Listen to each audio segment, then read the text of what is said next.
भारत के संसद में किताबों पर राजनीति हो रही है और दोनों पक्ष एक दूसरे पर हमला करने के लिए अलग अलग किताबें निकाल कर ला रहे हैं और उन किताबों में जहां जहां उनके काम की बात उन्हें मिलती है, जहां जहां जो कोट उन्हें मिलता है, वो एक दूसरे पर हमला करने के लिए इन किताबों का इस्तेमाल कर रहे हैं। ये भी बड़ी दिलचस्प बात है।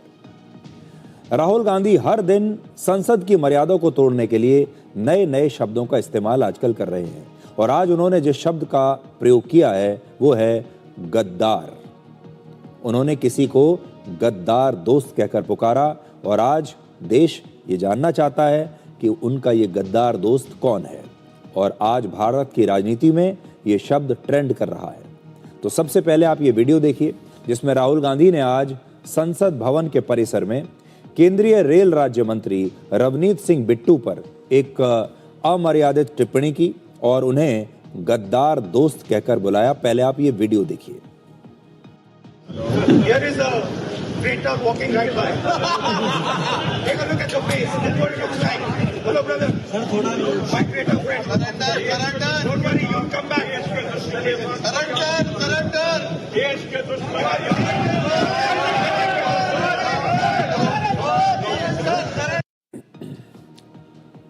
तो आज जैसा कि आप देख रहे हैं, लोकसभा से निलंबित किए गए कांग्रेसी सांसद संसद के परिसर में विरोध प्रदर्शन कर रहे थे और राहुल गांधी इन निलंबित सांसदों के समर्थन में उनके साथ खड़े थे।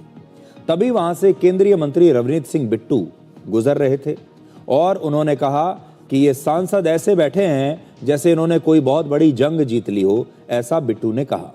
इसके बाद राहुल गांधी ने रवनीत सिंह बिट्टू को गद्दार कहा और फिर उनसे हाथ मिलाने की कोशिश की।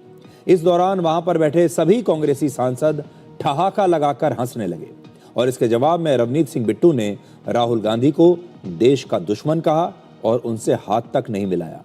अब एक बार फिर से अब वो तस्वीरें देखिए और फिर आप रवनीत सिंह बिट्टू का ये बयान भी सुनिए। Here is a printer walking right by. Take a look at your face. That's what it looks like. Hello, brother. My printer friend. Surrender. Don't worry, you'll come back. Surrender. Yes,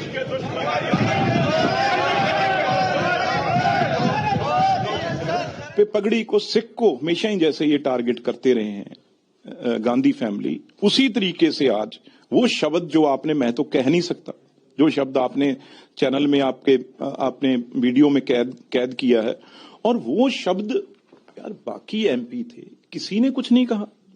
सारे MP बैठे थे जो निकाले बार, और सारे colleague हैं, हम रोज मिलते हैं, किसी ने कोई शब्द नहीं। और सीधा राहुल गांधी जो एलओपी हो, लीडर ऑफ ऑपोजिशन हो और इतनी सीनियर हो, तो उस परिवार से आते हो, पर वो पता नहीं आज उनको क्या हुआ था, इतने क्या पर्सनल गुस्सा लेके मन में बैठे हैं। तो उन्होंने ये शब्द कह के और फिर कहा आप मेरे पास ही आओगे दोबारा। गांधी फैमिली के ना हो पर सिर पे पगड़ी है सरदार की, तो हाथ मिलाने जब बढ़ाया, मैंने कहा आप लोग तो देश के गद्दार हो, देश के दुश्मनों, जो रोज फौज के अगेंस्ट बात करते हो, देश के अगेंस्ट बात करते हो। ये हाथ सरदार का, पंजाबी का हाथ, गांधी परिवार जो सिखों का कातिल है, हमारे गुरुद्वारा ढाए हुए उस गांधी परिवार के वारिस के साथ मेरा हाथ नहीं मिलेगा। तो इस वीडियो के बारे में थोड़ा सा आपको एक बार फिर से बता दूं, ये वीडियो साथ साथ अभी देखिए चलता रहेगा तो आप देख पाएंगे। इस वीडियो में राहुल गांधी कहते हैं कि देखो एक गद्दार आ रहा है, देखो गद्दार दिखने में कैसा होता है, गद्दार का चेहरा देखो, और फिर कहा कि तुम्हें वापस तो कांग्रेस में ही आना पड़ेगा एक दिन। यानी जो लोग कांग्रेस को छोड़कर चले जाते हैं, राहुल गांधी के लिए वो लोग गद्दार हैं।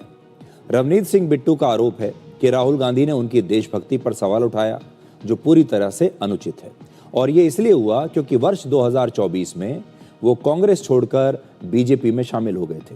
और आज बीजेपी ने दिल्ली में कांग्रेस के दफ्तर के सामने राहुल गांधी के इस बयान के खिलाफ विरोध प्रदर्शन किया और उन पर सिख समुदाय का अपमान करने का आरोप भी लगाया। उनके मनों में जहर भरा गया था, आज वो जहर राहुल गांधी के मुख से निकला है। उसका विरोध के लिए आज प्रदेश अध्यक्ष वीरेंद्र सचदेवा जी के नेतृत्व में हम सब यहाँ पर इकट्ठे हुए हैं। अब इस बात में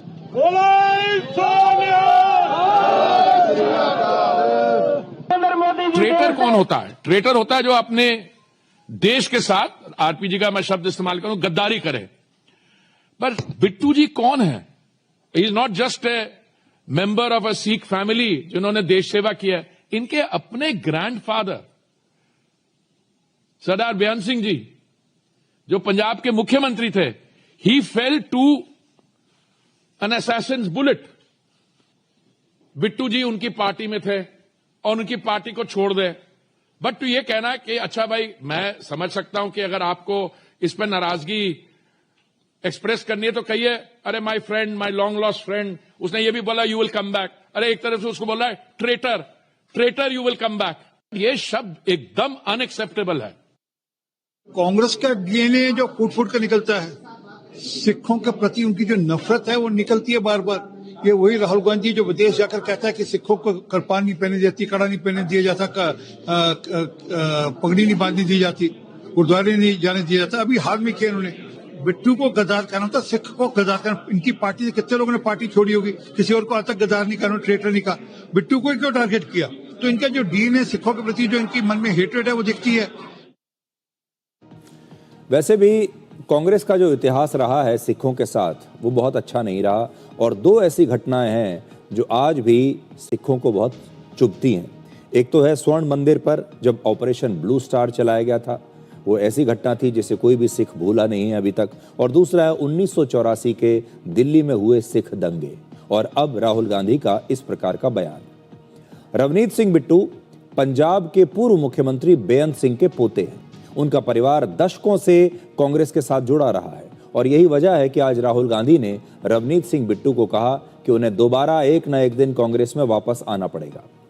वर्ष 1995 में बेअंत सिंह की एक आत्मघाती बम धमाके में हत्या कर दी गई थी और उस समय वो पंजाब के मुख्यमंत्री थे और उन्होंने पंजाब से आतंकवाद को खत्म करने में एक बड़ी भूमिका उस समय निभाई थी। तो इस परिवार से आते हैं बिट्टू साहब।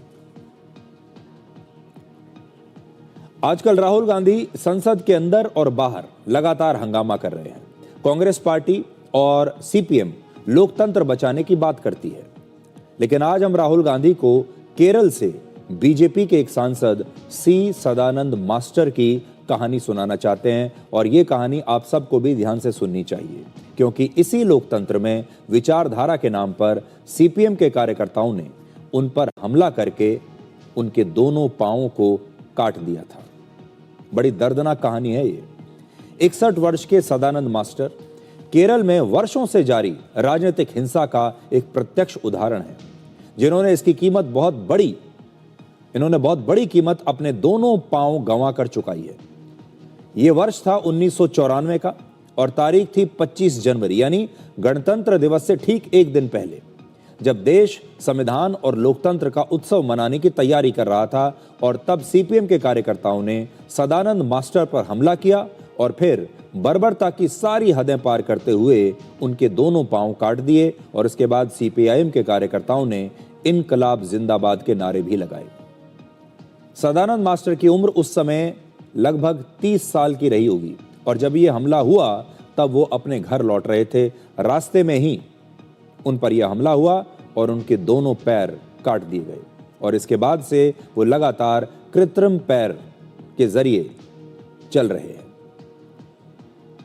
सदानंद मास्टर का अपराध सिर्फ इतना था कि उनकी विचारधारा कम्युनिस्टों से अलग थी और वो राष्ट्रीय स्वयंसेवक संघ यानी आरएसएस के साथ काम कर रहे थे। सोमवार यानी 2 फरवरी को राज्यसभा में सदानंद मास्टर ने खुद अपनी ये दर्दनाक कहानी सुनाई।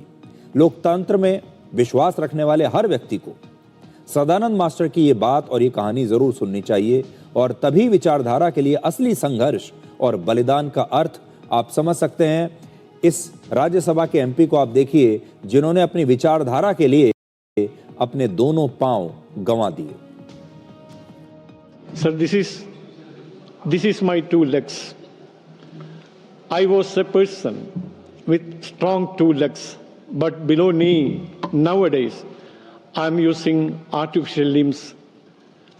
Why? Because the democracy. Every time I'm hearing from this house about democracy, democracy, democracy.